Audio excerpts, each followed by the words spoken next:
Hello, y'all. This is Goodie with the Until Next Time podcast. You never heard this before. This is the first episode. It's myself and it's who? Tinika be love here. What's up, y'all? It's Tinika and Goodie. Goodie and Tinika, however you feel like saying it. The dynamic duo. Dynamic duo. Two women who happen to be a lot alike. And very different. This topic will show you how different we are. But before we even go there, you may or may not remember us from a different podcast. The Brunch Hour podcast. The Brunch Hour podcast. And we're not there. We're here. We're here. The Brunch Hour podcast is doing great things with Let Me Touch You podcast. I see that they're doing this season on a book, so go catch them out. Yeah, go check them out. They're doing a season. I said catch them out. Yeah, you said catch them out. out. Catch them outside. Go catch them outside. Yeah, they outside. They outside. I'm a fan of the Let Me Touch You podcast. Like, Barb's is amazing. And the Brunch Hour podcast will always hold a place. That said, what are we talking about today? Freedom of voice. You heard that, y'all? Freedom of voice. Miss Sultry voice. Be on her shit. Yeah. Me personally. Hear me loud and clear. So, how do we want to start out talking about freedom of voice? And spoiler alert, y'all, this is a Kyrie Kanye rooted discussion.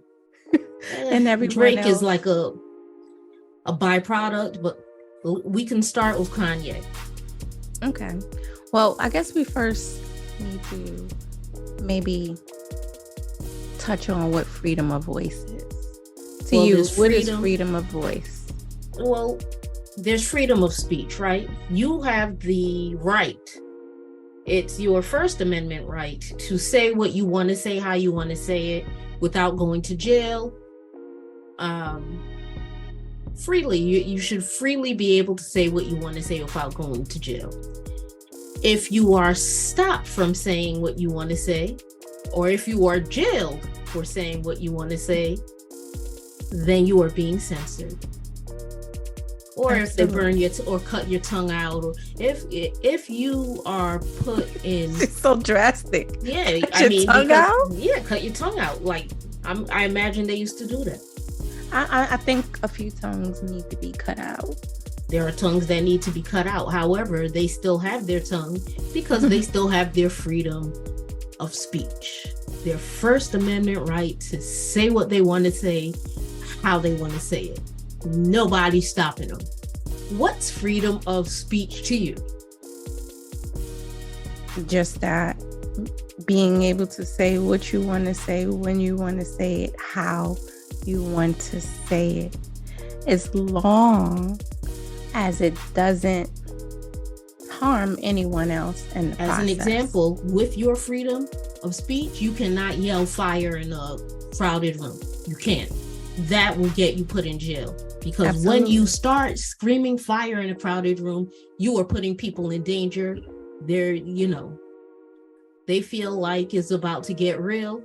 You might cause a stampede. You're causing mass hysteria when you do that. Absolutely. And when you're in the entertainment business, how does freedom of voice or freedom of speech? We're calling it freedom of speech because what we're about to get into comes into choice. Basically, what choices? People are making choices. So let's start. And it's not only about choice as well. It's about responsibility. Yes, social responsibility and social Absolutely. Media and Absolutely. Influencers and ignoramuses.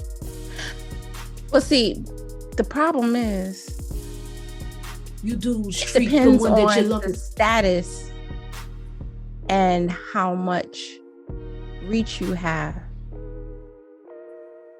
Okay. Determines how much you have a voice to speak what you want, when you want, and how you want to. Let's give the people a little historical rundown of what's been going on. About 2 months ago, maybe more, because at post-pandemic, what's time, right? Not too long ago, Kanye started to verbally rant about the contract he signed with The Gap. He was not pleased with certain conditions or components of it. And this rant, it started, I mean, we've been dealing with Kanye and his rants for quite some time. He was ranting against his family, but then it went from his family to his business. And as he was ranting about the way he was being treated in these, in his corporate endeavors, his partnerships, he started saying things that were deemed anti-Semitic. He didn't come right out and say Jews are the devil. He didn't say that, but what he said was along the lines of Jews run the industry, Jews run everything, and Jews are trying to run me. Well, something of that nature. What do you recall from this time? Because if I'm honest, I've been peeking over at it, but I'm totally over Kanye.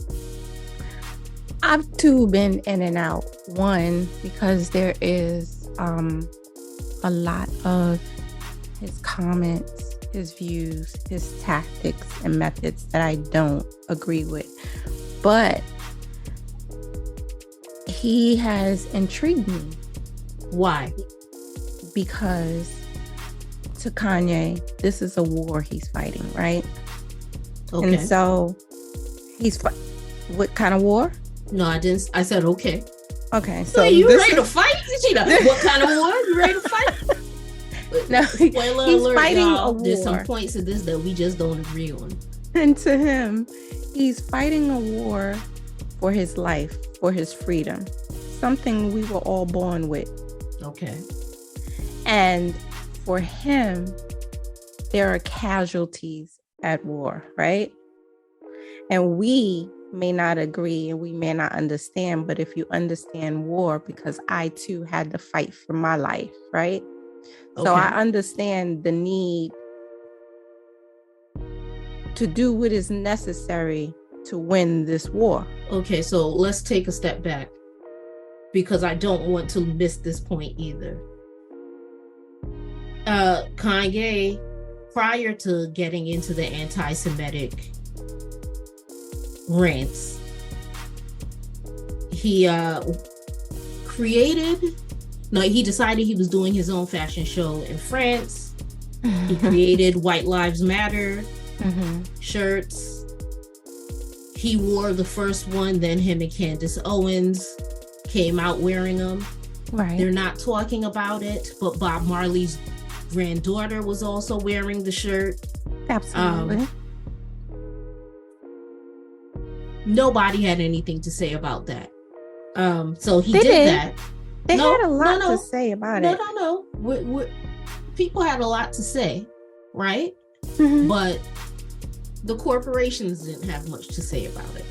Of course not, because why? It's White Lives Matter. I'll tell you why. We'll get to why. The corporations didn't have anything to say about it. And this is a sticking point for many. But when he becomes, when he starts being very specific in saying Jews run everything. Exactly. And they're trying to run me and I'm fighting for my life. That's when he started losing contracts. So then it brings back his point that he's trying to prove that he's not fighting for his life. No, that the Jews, he is fighting for his life. He's not. To him. So to him, there's a lot that's going on, because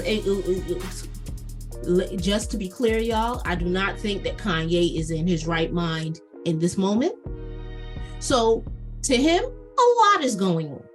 Right. To him, he might have some paranoia, because you see, you can't just give crazy people the ability to tell you who risking their lives. I know a bit about crazy people. Grew up with a paranoid schizophrenic. She thought my mom was trying to kill her. And in response to that, she was fighting for her life. And the way she chose to fight for her life was to try to kill my mom whenever she was off her meds. I know what it looks like when someone's not on their meds. And I know what it looks like when there might be a bit of paranoia at play. So we have to be mindful about this fight that Kanye says he has going on for his life. Because in this fight for his life, there's this key component.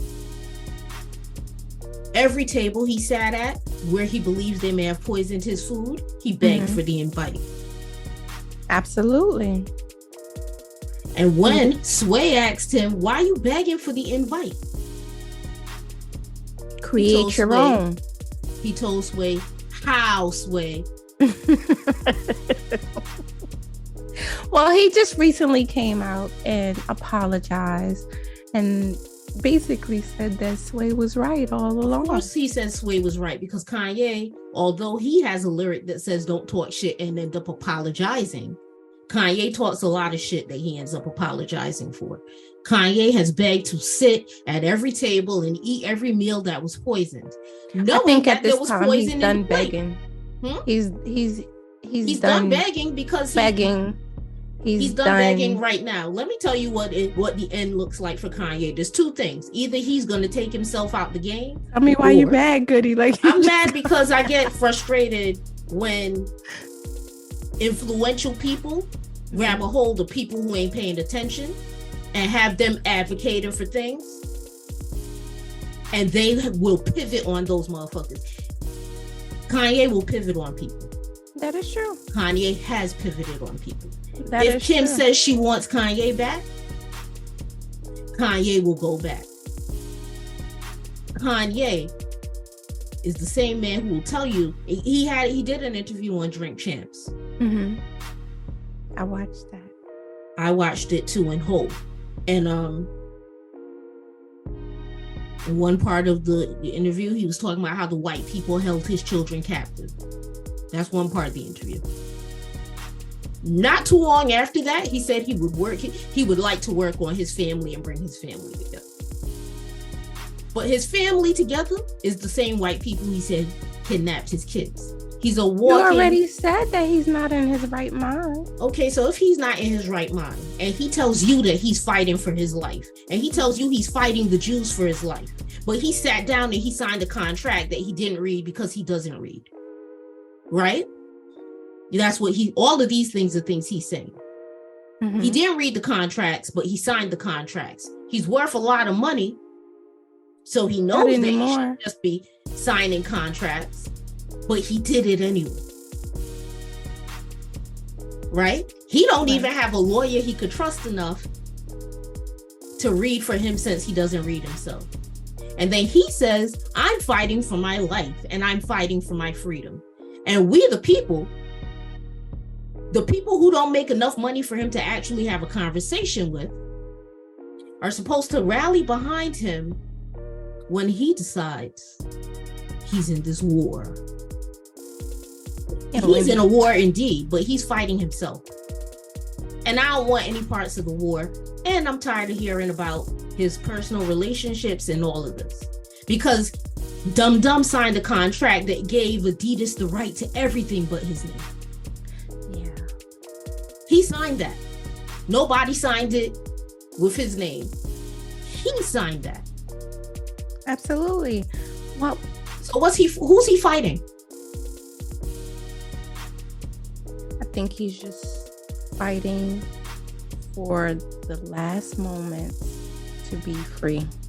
Honestly, free from who? Okay, what do you think freedom like looks a like to man? him? He's moving like someone who doesn't plan to be here much longer. Okay, so he wants freedom from life. So when he's trying to get freedom from life, why should he be an agent of chaos in the lives that I want my life? I'm here for it, all of it. Hopefully for as long as I can, till the wheels fall off. If he is in this conflict with himself and with life itself, and the life is so constraining for him, why bring us into it? We may never know the mentality of someone who suffers so severely. However, there has to be some type of grace. I mean, like you said, he's gotten enough grace from me. Fuck him and grace. He's not getting any more grace from me. Fuck Kanye. Oh gosh. Yep. Okay. I think we need to just move on because you just no, because we can't move on. You know why we can't move on? Why? I'll tell you why we can't move on. Because influential people influence influential people and get influential people to mess with people who pay them. And then those influential people end up in a fucked up position. Because Kanye goes on this, Kanye read a book, but he didn't read the book. He probably listened to the book or he probably watched the documentary, but he didn't really watch the segments from the book. He probably didn't watch the documentary because he gives me the, it doesn't seem to me that Kanye has a long attention span. Which documentary are you talking about? From Negro to Jew or whatever, from Cherokee to Israelite.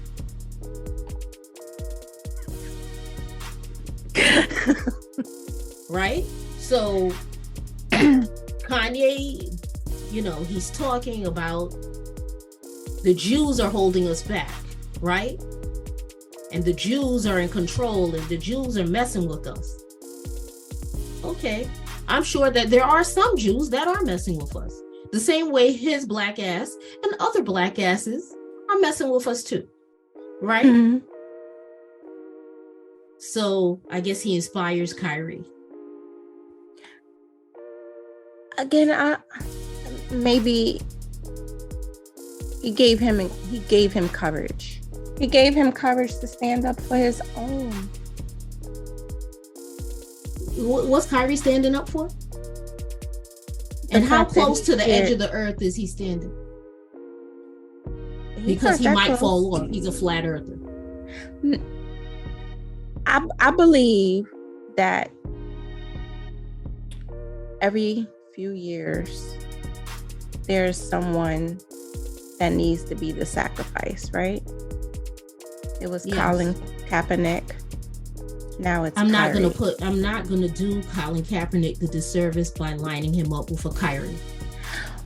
I'm just talking about in the fact that he did something.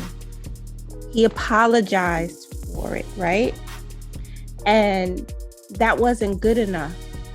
It's like he has this whole list of things that he has to complete in order for him to get back in the graces of the powers that be. You want to know what that list is?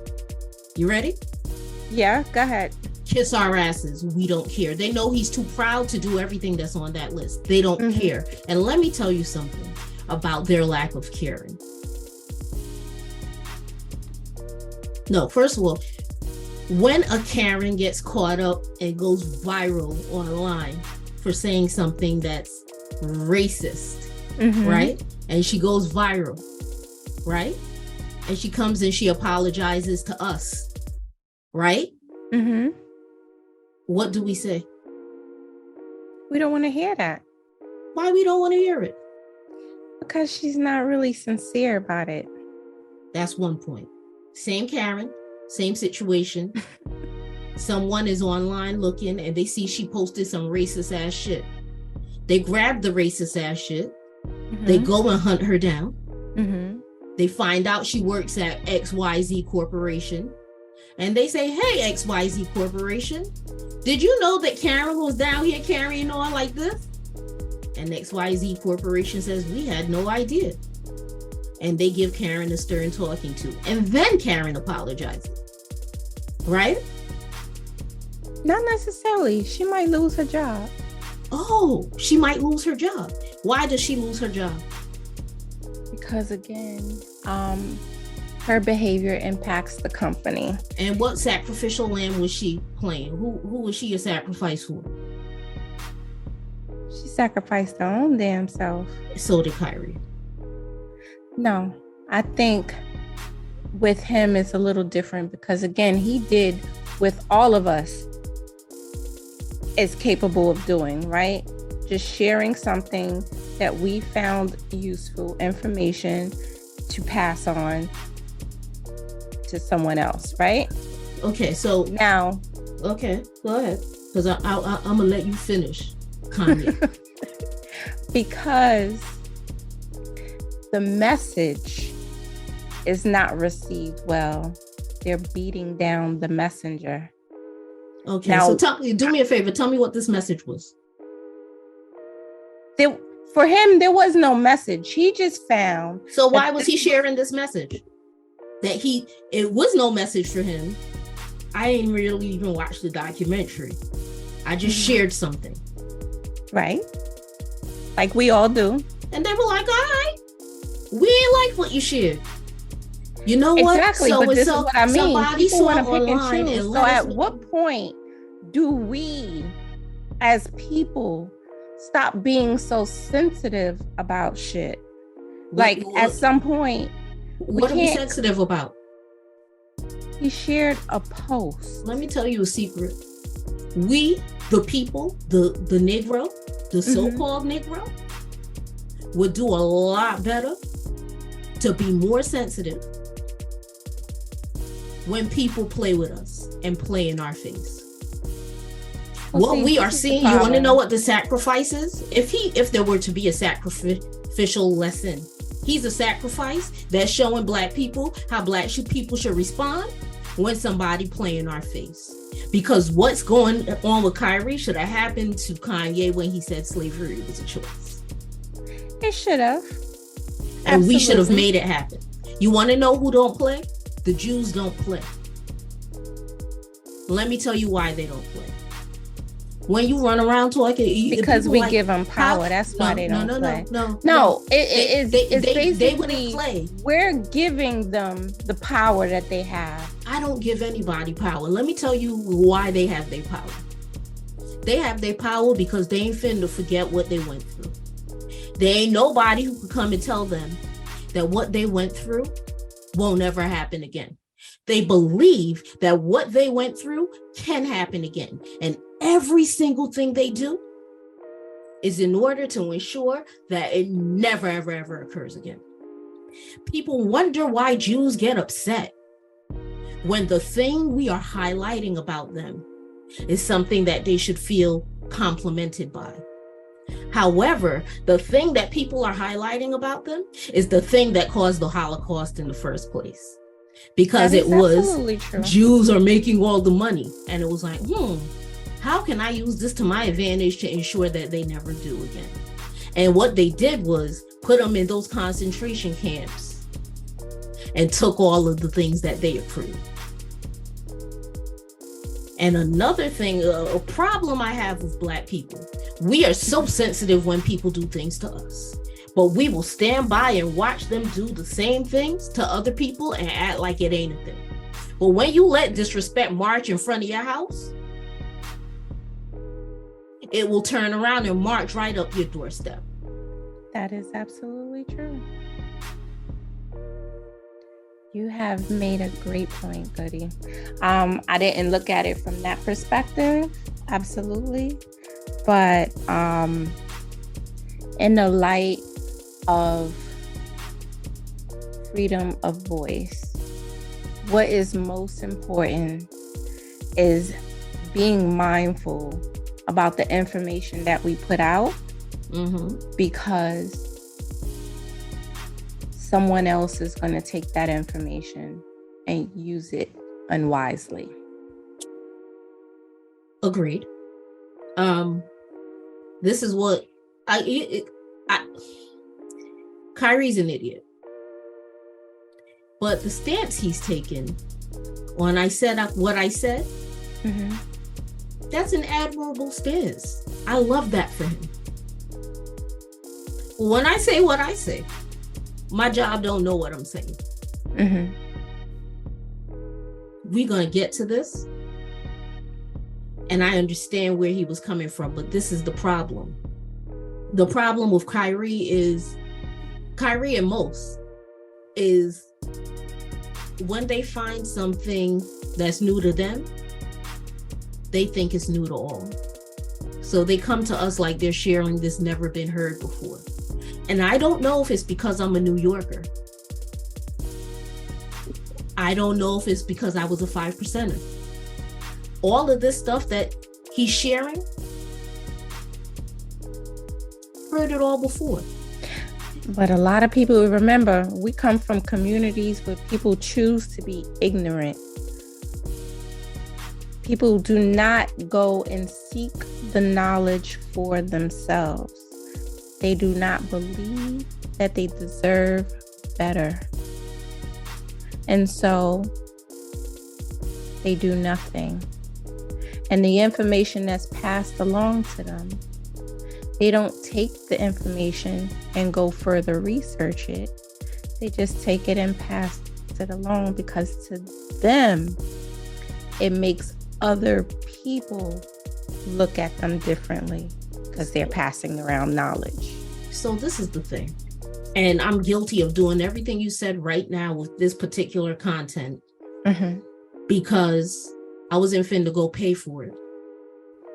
Because they're experiencing too much of an uptick in sales and conversation for my liking.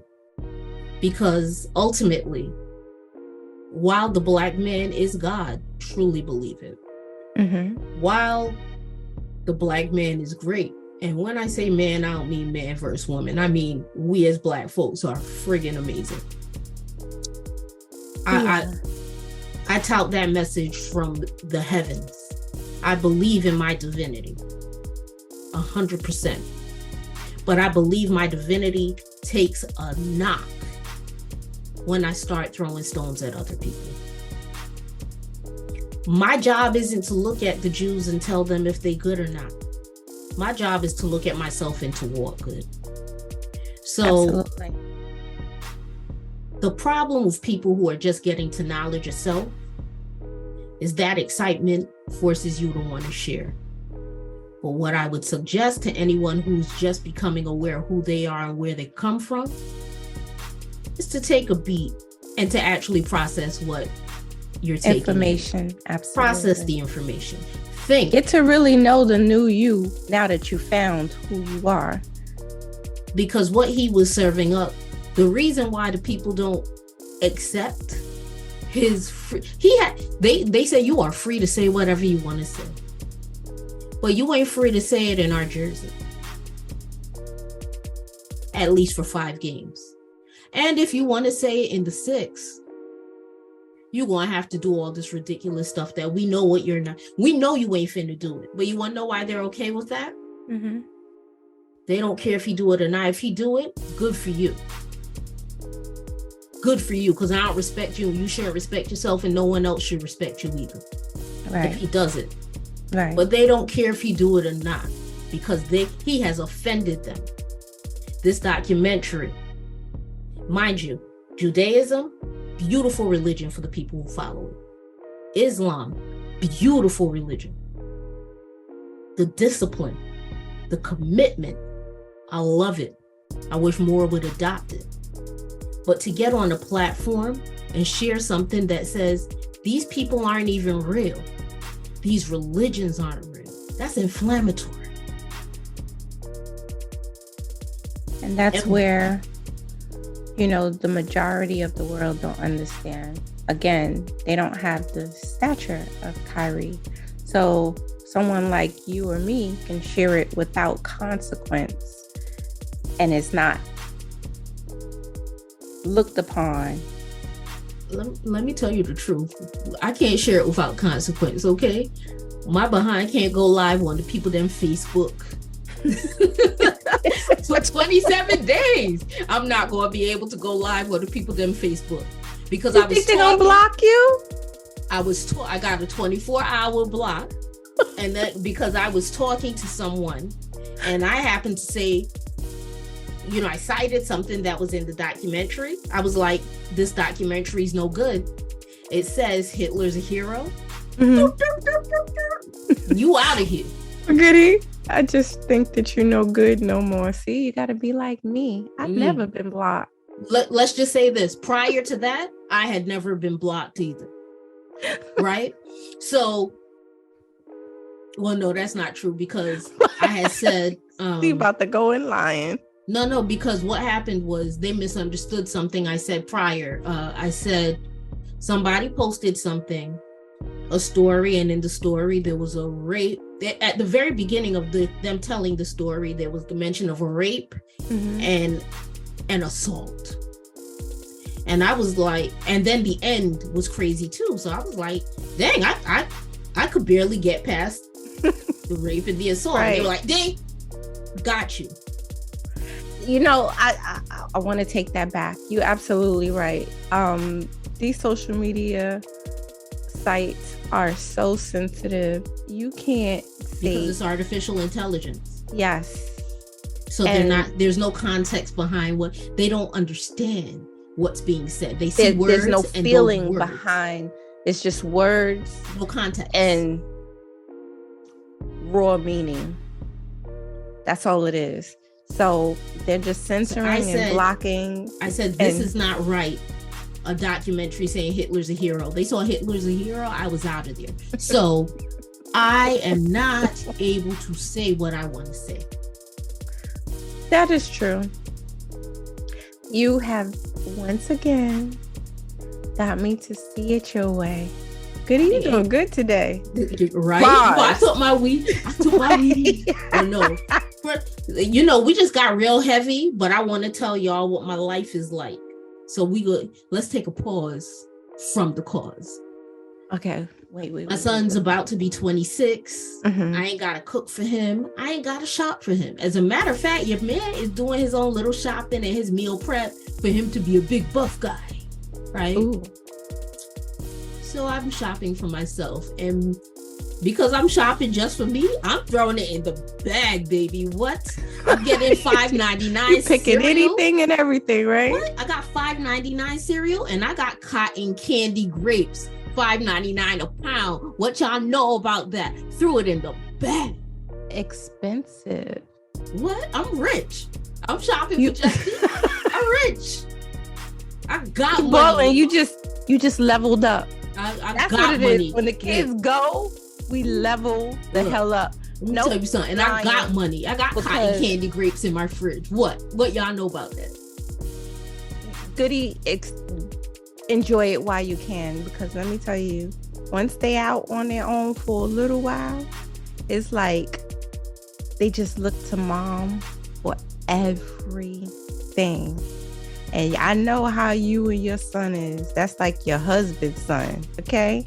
Not so really, he gonna be calling his mama. But he's gonna definitely call me. I had to kind of, in my own slick, unique little way, check him, because he had trained me to get the remote. But he don't have to get a remote, right? Because he taught his TV, Alexa turned it, whatever, right? But he would be doing things and he'd be like, Mom, can you come here for a second? And I would stop whatever I was doing and you actually get the remote. And I'm like, yo, I'm getting the remote. So I was like, fam, every time you call me, you can't just call me and tell me what's good. You need me to come here for a second? Well, that's why he got to hurry up and have children. So the grandchildren now become the ones that get the remotes. Though the grandchildren are the ones that be born to be the new slaves. Gonna have to come and tell me what he need. That's what we call them. It's like he'd be like, if he's cooking, he's like, Mom, come here for a second. He want me to look in the pot to make sure there's enough water in the rice. Or I'm like, dude, I'm tired of coming here for a second. Enjoy it, because when he don't need his mama no more, then you're gonna be crying. I mean, we almost there, because I got cotton candy grapes in my fridge. What y'all know about that? Well, let me tell you, my child has been going a long time married with 2 children, and she's still my child, I tell you. When I say she called me for everything, I mean everything. Well, you have a daughter. It's my hope that he can call his father for the things. No, he's not going to call his father and ask him for girl advice. He's going to ask you. That's why I'm nice his girlfriend now. So he don't got to get advice? Right. No, you don't need no advice. Y'all. So let me ask you a question. What if she came to you and asked you for advice? raised a good boy. She don't need no advice about that boy. Do you know how to treat a good man like a good man? She come to you for advice. You're gonna be like, well, what did you do? Nah, because I feel like honestly, all jokes aside,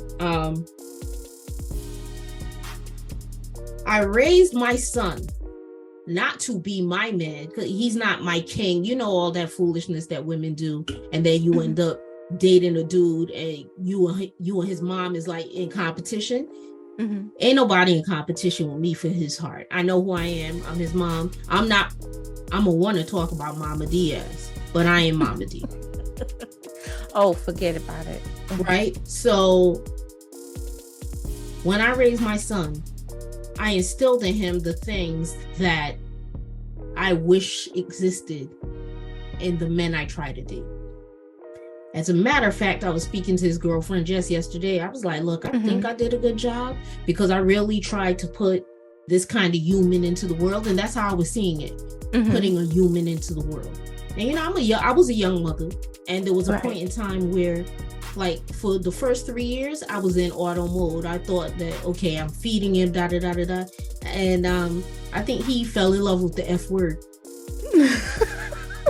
And it occurred to me that what I did, I should have known. You know, my mom was telling me, but you don't know until you actually pace it out yourself. Absolutely. And I was sitting down and I was like, oh, snap. Everything I do has to be done with an understanding that I'm putting a human into the world. So I tried to put the best human into the world. And, you know, and speaking to his girlfriend, she was like, he really is an amazing guy. I was like, he's an asshole too, because he is my son, right? Like, there's certain parts of my disposition, my smart mouth, the sarcasm, the wit, he gets it honest. Well, anyone who's great is an asshole. Right. I can because I can be a real asshole because I'm absolutely dope. Look, so. It's like, yo, I'm dope. Like, what Kendrick Lamar said in the song with Pusha T? Your son dope, nigga. With my daughter, it was a little different, you know, because girls is different. You make the child, you don't make their mind. You know, it seemed like she had to learn things on her own because she wasn't the one to listen and take your word for it. So she was one of those. On top of being curious and out there learning things on her own, she was very sheltered. So she didn't have the street knowledge needed to be out there learning things on her own. So that became a big problem. I think she got it together now, though. So, I mean, I don't. Are we revisiting Kyrie and Kanye? Yeah, I want to just do some closing remarks on Kanye and Kyrie, and just basically, in regards to freedom of voice, freedom of speech, being able to say what you want. It is your responsibility to provide the information as thorough and as truthful and as humane as possible. It is not your responsibility on how people receive this information, but it's definitely your responsibility on how you put it out. So I am an author. I am a social media presence. I am a public figure. So it is my responsibility to make sure the information that comes from me is knowledgeable, enlightening, and educational, but it's also authentic, transparent, and true. So I agree with everything you have just said. And I believe that with a little bit more thought Kyrie would be playing today without issue. With a little more thought, he could have said, just saw this documentary. I'm still trying to process it. There are some gems, but I'm still trying to process it. And when they came at him, he would have been like, I said, I was still trying to process it. And the fake apology he gave could have been like, after processing it, I want to apologize. It's never my intention to hurt anyone. Because I think that's what his apology sounded like. Right. When you are going to jump out the window, have a parachute on. Make sure that what you're doing is something that you can still stand 10 toes down. But before we even leave this kind of discussion, and a public figure, right? Mm-hmm. A public figure that has social media and is very mindful about how he uses it. Mm-hmm. Drake and 21 Savage just did an collaborative album. It's called Her Loss. Okay. On the album, there's a song. Don't know the name of the song. I'm not really. I'm not too sure of the name. It's Her something. Her Loss. The album is Her Loss. The song is not Her Loss. Oh, okay. Well, then I'm wrong. I think it's irresponsible for us to not have the actual lyric. So we just gonna move on? We gonna find the lyric. We gonna find it. But Drake, in this song, one of the songs, he makes a comment that could be deemed a jab at Megan Thee Stallion, and to be making fun of the fact that she's currently considered a victim. You see how I'm working with words? Yes, I see. A victim. Allegedly, she was shot by Tory Lanez. Words matter. So he says,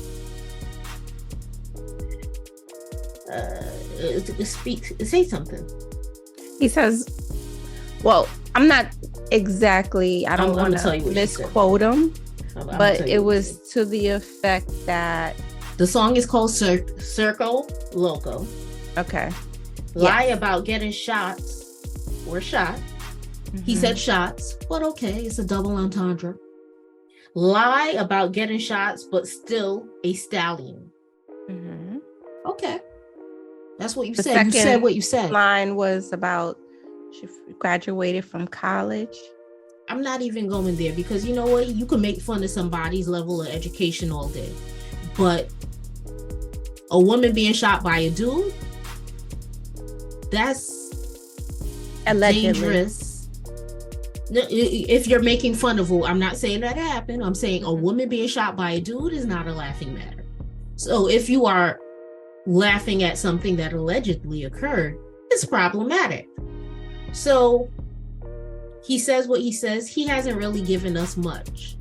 Lil Yachty was like, he's definitely not talking about her. He's talking about some video vixen, Elkie the Stallion. Nobody knows her. No one who hears her name is going to think, no one who hears Stallion is going to think about her. That's her. It did exactly what it was intended to do. Megan responded to, like, yo, stop clout chasing. This was unnecessary. And the response was not that he was wrong for doing it, but she was doing too much and responding in that manner. But we're talking about someone with social media, an influencer, and a big presence. Absolutely, but sometimes not everything needs a response. Jay-Z was, Mark Lamont Hill had a lot to say about it. So Jay-Z liked to comment on Mark Lamont Hill's thing. And he unliked it. Y'all want to know why he unliked it? Jay-Z's moving in a room of billionaires as a billionaire. And he don't need to be attached to any of that. He probably thought he was on his fake account. Or sometimes when you scroll and actually you can honestly like it accidentally. I have done that several times. He saw it as necessary to remove the like. Absolutely. Because he is an influencer. And the fact that he did it for less than 5 minutes and removed it and everyone went running with it shows his influence. And he unliked it. And that's where it dies. And if someone were to question him about it, that was accidental. I just happened to be scrolling. I follow Mark. So that's why I said not every response has to be. Everything don't need a response. Everything doesn't need a response, right? Megan, let the court documents, let the court case run its course, and let the verdict happen. But I want to talk a little bit more about it because sadly, it was last Monday, right? That Takeoff unfortunately lost his life? Yes. Okay. So last Monday, Takeoff of the Migos unfortunately loses his life. And the world, he was shot. And the world of hip hop was in disarray. And everyone wanted to stop the senseless violence in hip hop. Drake being one of them. Mm-hmm. But Friday of the same week, Drake seemingly jokes about a woman who was allegedly shot by a man. Well, that's about riding waves it's about riding waves, but what the response to that was in the same community by the same people who were wiping tears on Monday. Party should have said something. Party should lay hands on him. Party shouldn't let this disrespect go. What's Party supposed to do? Nothing. He's supposed to do absolutely nothing. So that at the end of the day, of everything not needing a response. Absolutely. Y'all, Biscuit in here. Biscuit's the cat. I don't know what she's talking about. Sorry, y'all. I just wanted to say this because, again, they were expecting Party to run to her rescue and step to whoever. Violently. And why? To what end? Not just why, but to what end? To what end? Exactly. What is it going to change? Is it going to change what already happened? Is it going to prevent it from happening again in the future? No, not at all.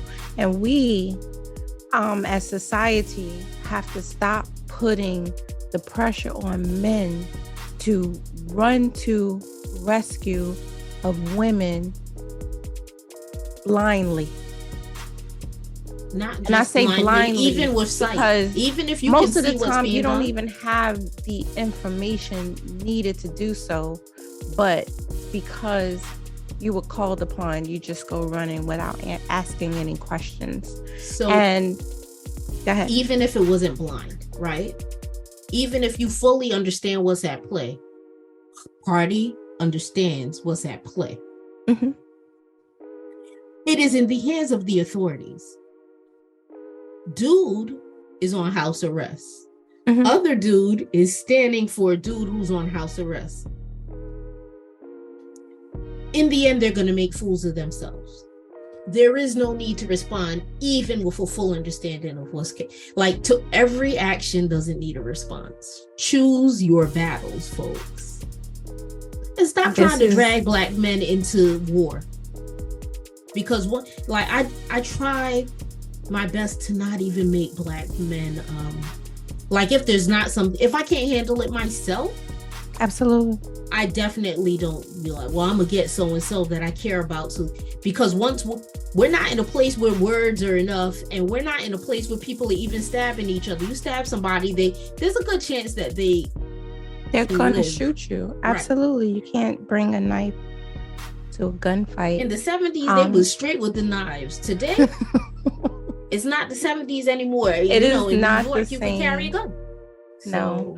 That's why one of the main reasons why I am so mindful about the way I move, the words that I choose, the people, places, and things that I'm involved in, is because the people that I love, that love me, are a lot of men that would do anything for me. And why would I put them in any danger because of choices that I made? You know, I know that at any given moment, someone will want to come and protect me. So why would I give someone a reason to have to? Right, and sometimes it's necessary, but when you're getting someone to defend you, make sure they have a badge. 911. 911. I calls 911. You call me what y'all want to call me, because whatever y'all call, watch how you calling me though, because I'm calling the cops. Absolutely, it's absolute foolishness, and I'm not a fan of it. But what else we talking about? Like, this is our first episode. It's kind of all over the place. We'll get better at pinning down topics, maybe, or maybe it's just fun talking to my girl. I don't know. Let's talk about I know we didn't touch on being gone so long. That was one of the things that I definitely wanted to address. And it wasn't only because of, us not being part of the podcast. For me, being gone so long included your taking lives. Care of my mental health and my physical health. I've been for the last 6 months back and forth to doctors and specialists, had epidurals and shots and surgery. I've been through enough to say that the time off was well needed. And in between that, I've lost some people that were very close to me that I loved. And I'm still trying to grasp it, because it was in the manner in which it occurred. And I think later on in the season, we'll be able to discuss more of that. I do want to say that we are in a time where we're sensitive about everything. As we should be. We've gone through a lot. We have gone through a lot, and we're sensitive about everything. And we're acting based on emotion and not based on logic and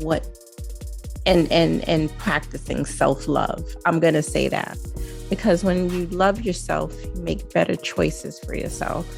And during this time, we have to love ourselves more and harder.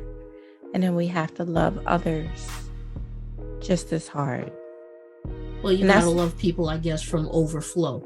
And that's what the taking time. Like, we couldn't honestly come to you. We were on E. Yes. Like, I personally have a few podcasts that y'all will hear, because it truly is chatty season. Tinika was dealing with health, and I was dealing with making a whole bunch of choices that I then had to take a step back and be like, okay, these are great choices, but this is a lot. Since the last time you saw us, I've started more than a few businesses. Mm-hmm. I am part owner of an event space. I am seeking or looking for stores for a cannabis-based business. I have a lot going on. Mm-hmm. On top of that, I'm a spiritual life coach, same as Tinika. And I was giving myself to the people who, as a matter of fact, if I'm honest, the only people who could gain access to me, because I had gone into such a shutdown, were the people who knew how to access me. There are clients and people who, if I come out and say, hey, this is what I'm doing now, they would 100% sign on. I wasn't even open to that. And I was still very busy. I was spiritually exhausted, mentally exhausted, just based on all of the things that I started, but now have to execute. Am I sorry I started them? No, because prior to this, I had a history of saying I was going to start and procrastinating in the perfection phase. So I started just doing all of the things so that I can get them done. This being one of them. We're coming to you. We didn't really plan the episode. We did, but we didn't. And we just said we're just going to do it until we do it right. Correct. Because we've been every week getting ready to record and something has been coming up. So this episode is important because it's a start. It's a start to a new beginning. It's a start to something great. And it's a start to getting back into doing what we love so much. Which is talking. Y'all know I like to talk. I like to run my mouth. Basically. Goody always got the gift of gab. Yada, yada, yada, yada, yada, yada, yada. So what you got going on coming up? I've started doing readings on my YouTube channel. I'm a tarot card reader of over 20 years. A whole bunch of other gifts that, I've started doing readings there, and I've started to record my Until I Ascend podcast. Ooh. So you'll find, I haven't figured out the frequency yet. Now I'm just doing the things. I did a full moon reading. I did see that earlier this week, and I'm about to do a Are You Ready for Love reading, because as a reader, a lot of people come to me and they're like, when am I going to meet someone? And I have started the process of saying, are you even ready to meet someone? Right. And a good 85% of the time, the people are not ready. Basically. Like a good, the questions are like, is your heart ready? Is your mind ready? Is your spirit ready? And sometimes all three will not be ready. Sometimes only one of the three will be ready. Mm-hmm. So I'm about to, this week, so probably tomorrow morning, I'm going to upload that reading. But I'm slowing down a bit to be more intentional with my Ascension Intentions with Goodie Gabor YouTube channel, my Until Next Time podcast, and my Until I Ascend podcast. Absolutely. That's what I'm doing. I'm so excited for you because I know that you love to talk. And yada, yada, yada. Not only do you love to talk, but the information that you provide is so needed and so necessary that for us to be back was very important. I'm recently became ordained minister, and so I can legally marry people in New York, officiate a wedding. But more importantly, what comes with that is counsel before marriage, and how important that is to be on the same page before you decide to take that oath, not only for that piece of paper, but in the true sense of the meaning of unity and partnership and love.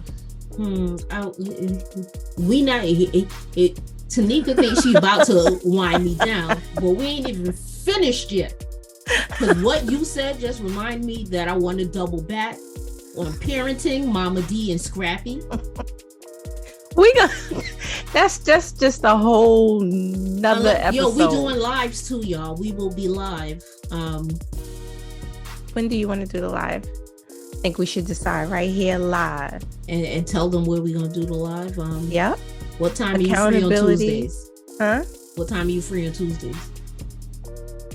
Free on Tuesdays, 7, 8.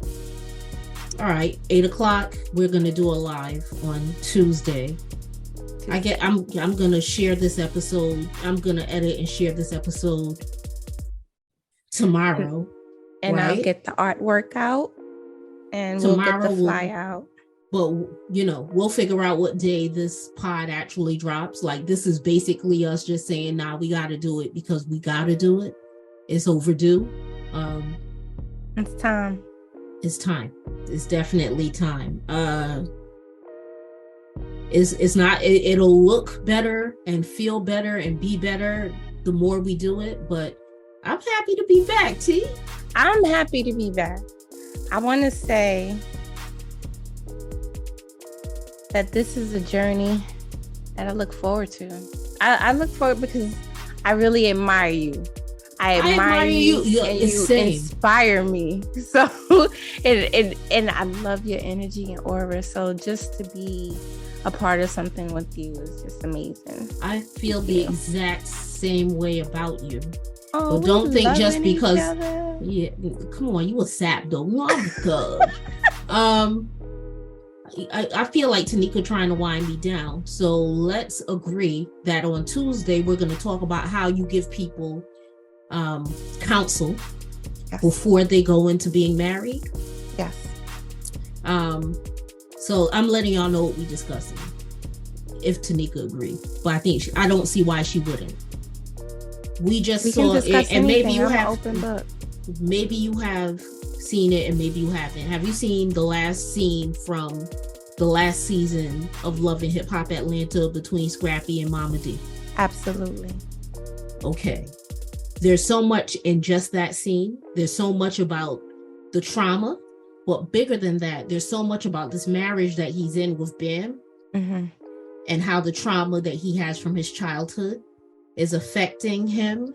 And I would love for us to discuss what you would have told Bam and Scrap before they got married to try to resolve some of these issues. Are we discussing that now, or we're that's Tuesday's discussion. Oh, okay. As a matter of fact, write that down so you can put it in the artwork. Absolutely. I think that's going to be a great discussion. There's so much there. And we had started to talk about parenting, and I was telling you about how I parent my son. And there's gems there as well, because the way I parent my son is to give him, not to give him away, but so that, I'm not trying to make him the man in my life, because that's not who he is. Right. So that's going to be part of the discussion too. I think I'm so excited. Yeah, I am too. So until next time. See ya. We'll see ya. Bye.